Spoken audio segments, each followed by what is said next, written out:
ఇక హైదరాబాద్ నిజంగానే బంగారం లాంటి నగరం. ఇక్కడి మనుషులు అంతకంటే బంగారం. ఇక్కడి అద్భుతమైన హైదరాబాదీ కల్చర్ కు ఎవరైనా సలాం చేయాల్సిందే. ఎందుకంటే ఈ రోజుల్లో 12 లక్షల రూపాయల విలువైన గోల్డ్ దొరికినా తీసుకెళ్లి పోలీసులకు అప్పగించేవారెవరుంటారు? అది ఈ మహానగరంలోనే మాత్రమే సాధ్యం.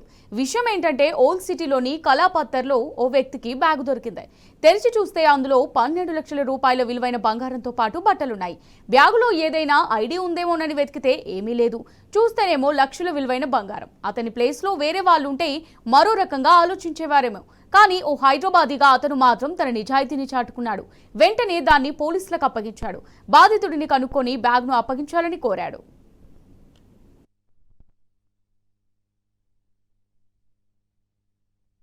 విషయం తెలుసుకున్న ఇన్స్పెక్టర్ మహేష్ గౌడ్ వెంటనే రంగంలోకి దిగారు. సీసీటీవీ కెమెరాలన్నింటినీ పరిశీలించి బాధితుడిని గుర్తించారు.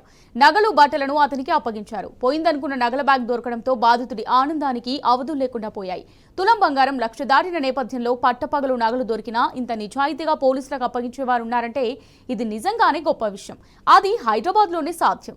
దీంతో పోలీసులు కూడా నిజాయితీగా ఆ బ్యాగును అప్పగించిన వ్యక్తిని అభినందించారు. ఇది కదా అసలు సిసలైన హైదరాబాద్ కల్చర్. హైదరాబాదీల మనసు నిజంగానే బంగారం అని చెప్పడానికి ఇంతకంటే మరో సాక్ష్యం అవసరం లేదు.